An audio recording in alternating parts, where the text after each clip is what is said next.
Assalamualaikum warahmatullahi wabarakatuh. Selamat siang anak-anak.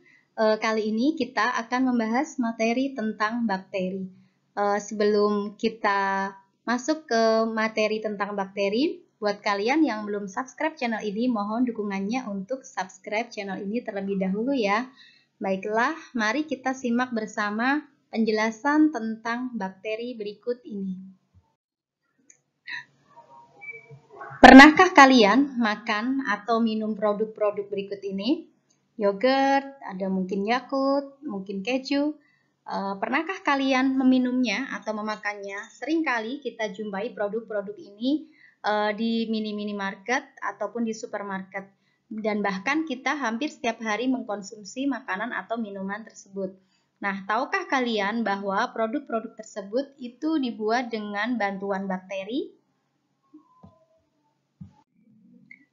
Sebelum membahas lebih lanjut tentang bakteri, silahkan kalian simak materi berikut ini.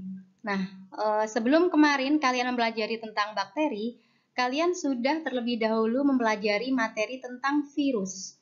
Nah, kalau virus itu dia bisa dikatakan makhluk hidup, bisa juga dikatakan benda mati.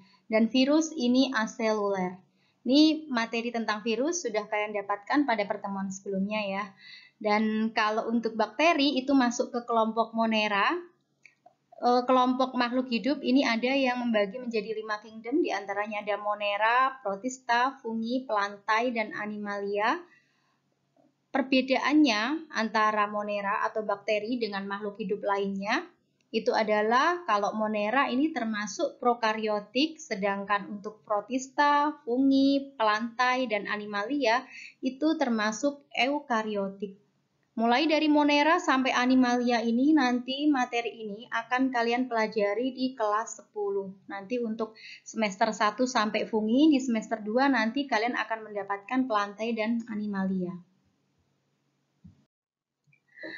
Apa perbedaan antara sel prokaryotik dan eukaryotik? Sebagaimana kalian simak sebelumnya, kalau bakteri atau Monera itu masuk kelompok sel prokaryotik, sedangkan mulai Protista sampai Animalia, selnya bersifat eukaryotik. Nah, apa sih perbedaan utama antara sel prokaryotik dan sel eukaryotik? Perbedaan utamanya, sel prokaryotik ini materi genetiknya itu tidak dibungkus oleh membran inti sel. Kalau sel eukaryotik itu inti sel diselubungi oleh membran inti. Ini ada yang namanya membran inti. Jadi nukleus atau inti sel ini diselubungi oleh membran inti. Jadi materi genetiknya terkumpul di tengah. Nah, sementara pada sel prokaryotik itu materi genetik menyebar kemana-mana. Kenapa? Karena tidak dibungkus oleh membran inti. Jadi, perbedaan antara sel prokaryotik dan sel eukaryotik yang utama adalah jika sel prokaryotik itu materi genetik atau inti selnya tidak diselubungi oleh membran inti. Sementara sel eukaryotik, inti sel atau nukleus atau materi genetiknya itu diselubungi oleh membran inti. Berbicara kingdom Monera atau apa saja yang termasuk kelompok bakteri, itu ada Archaebacteria, ada Eubacteria, dan ada Cyanobacteria.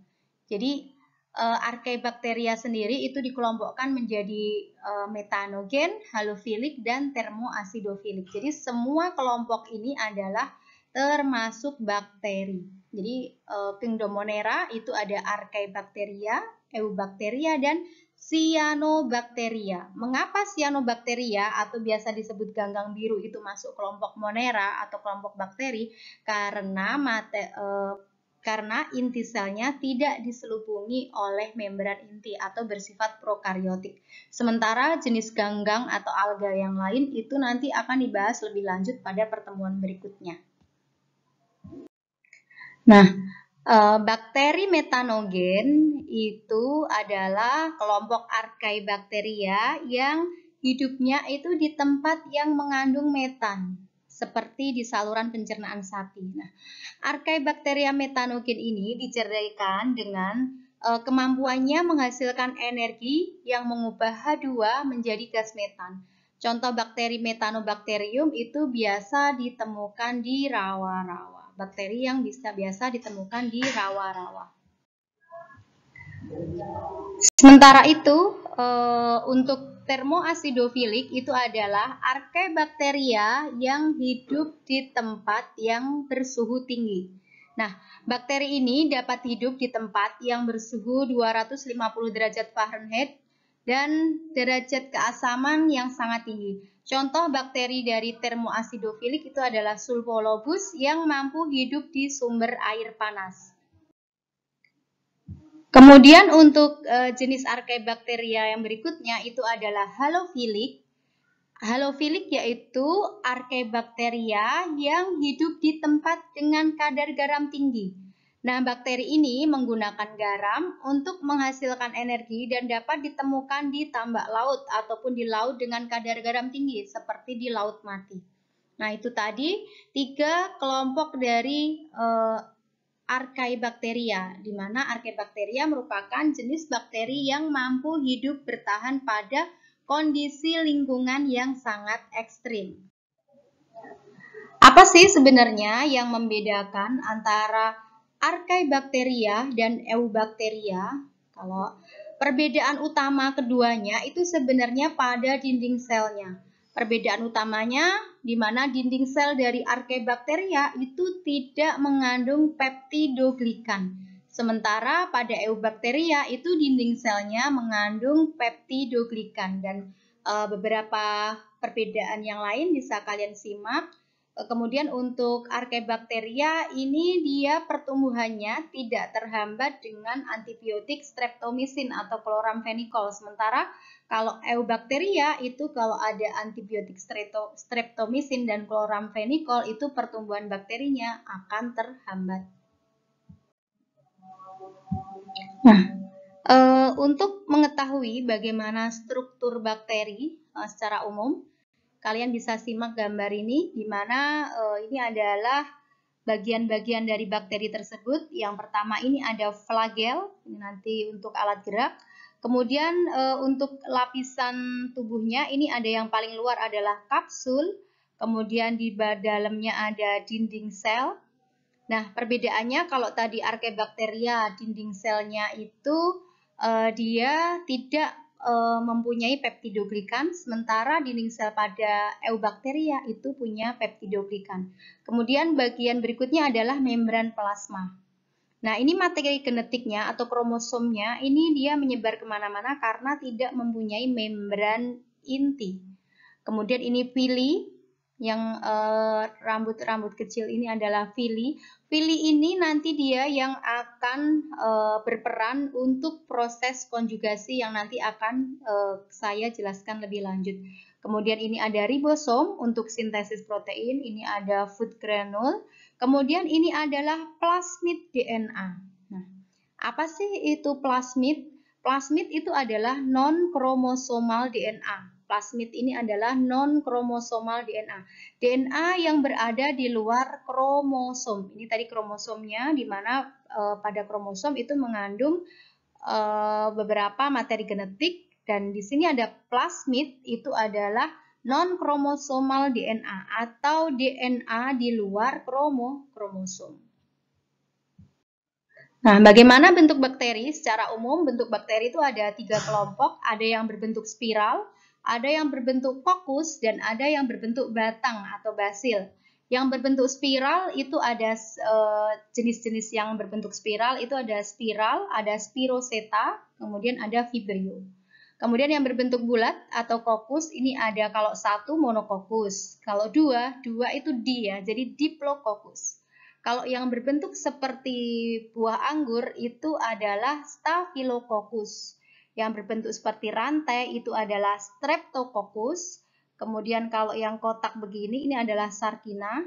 Kemudian kalau 4 itu adalah Tetracoccus. Kemudian kalau untuk yang batang atau basil itu ada Monobasil 1 Diplobasil 2, dan rantai itu Streptobasil. Jadi kalian bisa simak kembali untuk bentuk-bentuk bakteri.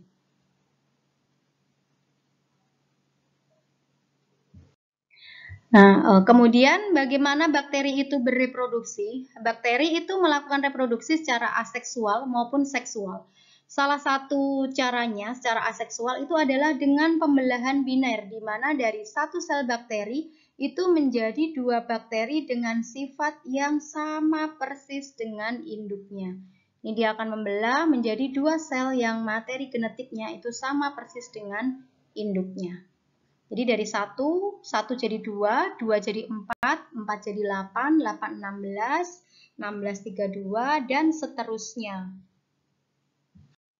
Kemudian untuk reproduksi seksual bakteri itu dengan melalui rekombinasi genetik. Jadi reproduksi seksual pada bakteri itu hanya berupa rekombinasi gen ya. Jadi jangan kalian bayangkan seperti reproduksi seksual pada hewan, pada makhluk hidup multiseluler. Jadi reproduksi seksual bakteri itu hanya berupa rekombinasi materi genetik. Jadi ada 3, yaitu ada transformasi, transduksi, dan konjugasi. Nah, jadi kalau apa penjelasannya rekombinasi gen pada bakteri? Silahkan simak penjelasan berikut ini.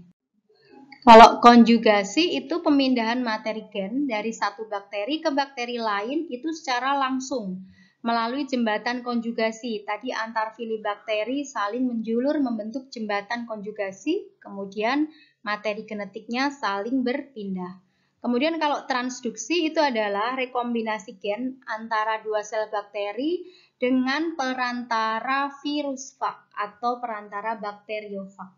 Kemudian kalau transformasi itu adalah rekombinasi gen yang terjadi melalui pengambilan langsung sebagian materi gen dari bakteri ke bakteri lainnya. Nah, ini adalah rekombinasi gen dari bakteri atau reproduksi seksualnya dengan 3 cara, yaitu konjugasi, transduksi, dan transformasi. Untuk transduksi ini kalian bisa ingat kembali siklus reproduksi saat siklus lisogenik itu terjadi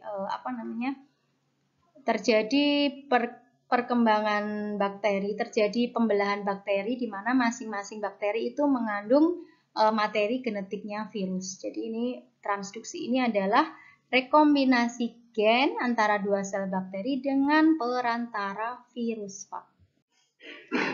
Apa saja peranan bakteri? Peranan bakteri itu ada yang menguntungkan dan ada yang merugikan. Bakteri yang menguntungkan itu adalah bakteri yang mempunyai peranan atau manfaat bagi kehidupan manusia maupun untuk ekosistem ya. Jadi ini adalah contoh bakteri yang menjaga keseimbangan dan kelestarian ekosistem. Nah, apa saja contohnya bisa kalian simak. Di antaranya ada Rhizobium leguminosarum. Nah, sebagai pengingat, kalian harus ingat jika menuliskan nama Latin itu menggunakan huruf italik. Huruf yang pertamanya besar, yang lainnya italik semua.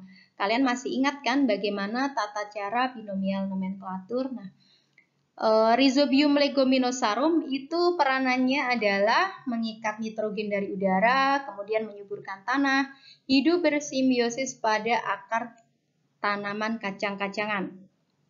Kemudian kalau Azotobacter croococcum ataupun Clostridium pasteur itu dia bisa mengikat nitrogen dari dalam tanah dan menyuburkan tanah. Kemudian kalau Nitrosococcus dan Nitrosomonas ini nanti akan mengoksidasi amonia menjadi nitrit. Bakteri Nitrosomonas, Nitrosococcus, Nitrosomonas, dan Nitrobacter ini adalah bakteri yang nantinya berperan pada siklus nitrogen ya. Kalau Nitrosococcus dan Nitrosomonas ini dia mengoksidasi amonia menjadi nitrit, membantu menyuburkan tanah. Kalau Nitrobacter itu mengoksidasi nitrit menjadi nitrat.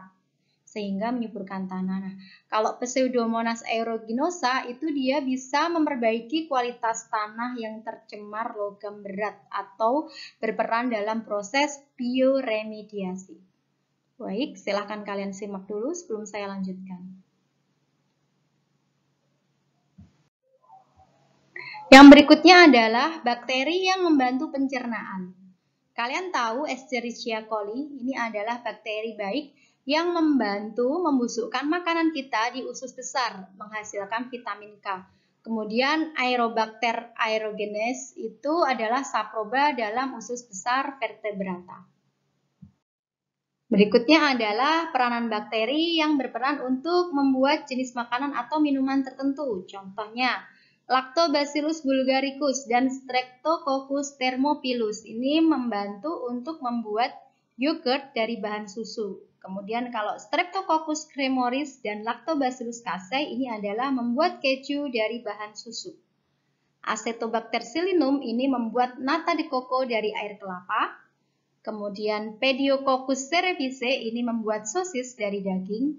Propionibacterium shermanii itu menghasilkan asam lemak atau asam propionat sehingga mengeraskan keju cheddar ya. Jadi ini adalah beberapa bakteri yang berperan untuk melakukan fermentasi membuat makanan tertentu. Nah, berikutnya peranan bakteri yang menguntungkan lainnya itu adalah bakteri bisa digunakan untuk membuat antibiotik. Nah, apa saja? Di antaranya ada Streptomyces griseus, ini menghasilkan antibiotik streptomycin. Ingat ya, Streptomyces griseus menghasilkan streptomycin. Streptomyces rimosus menghasilkan tetracycline. Streptomyces aureofaciens menghasilkan antibiotik aureomycin. Kemudian Bacillus polymixa ini menghasilkan antibiotik polymyxin, di mana antibiotik ini untuk infeksi bakteri gram negatif. Kemudian untuk Bacillus subtilis ini adalah antibiotik bacitracin dan subtilin ini untuk mengobati infeksi bakteri gram positif. Nah, ini yang berperan dalam bidang farmasi ya untuk membuat antibiotik. Nah, selain memberikan banyak keuntungan untuk kehidupan manusia, jenis bakteri itu juga banyak yang merugikan manusia. Di antaranya menyebabkan berbagai macam penyakit pada manusia. Contohnya Clostridium botulinum menyebabkan botulisme. Mycobacterium lepra menyebabkan penyakit lepra. Clostridium tetani menyebabkan tetanus. Ini sebenarnya untuk mengingatnya gampang ya. Mycobacterium lepra menyebabkan lepra. Mycobacterium tuberculosis menyebabkan penyakit TBC. Neisseria gonorrhoeae menyebabkan kencing nanah, ini penyakit kelamin. Kemudian Treponema pallidum ini juga menyebabkan penyakit kelamin sifilis. Kemudian Clostridium tetani ini menyebabkan tetanus atau kejang otot. Mycobacterium lepra menyebabkan lepra dan Salmonella typhi menyebabkan tipes. Itu adalah beberapa jenis contoh bakteri yang merugikan bagi manusia. Masih banyak lagi peranan bakteri baik yang menguntungkan maupun merugikan, tidak hanya merugikan manusia tapi juga hewan tertentu. Nah, tugas kalian coba jenis bakteri apa saja yang dapat menyebabkan penyakit pada hewan. Kalian bisa tuliskan di kolom komentar berikut ini. Itu tadi adalah penjelasan terkait bakteri. Terima kasih banyak, semoga bermanfaat untuk kalian. Setidaknya kalian jadi tahu banyak produk-produk di sekitar kalian atau makanan bahkan minuman di sekitar kalian yang ternyata dalam proses pembuatannya itu melibatkan bakteri. Kemudian kalian juga tahu bahwa banyak jenis penyakit tertentu yang disebabkan oleh bakteri. Nah, sekarang adalah bagaimana caranya agar kalian terhindar dari penyakit yang disebabkan oleh bakteri. Baik, untuk mengetahui bagaimana caranya agar kita bisa meminimalkan penyakit akibat bakteri, apa yang bisa kalian lakukan? Silahkan kalian ketikkan di kolom komentar ya. Terima kasih banyak, selamat siang, terima kasih, semoga bermanfaat. Wassalamualaikum warahmatullahi wabarakatuh.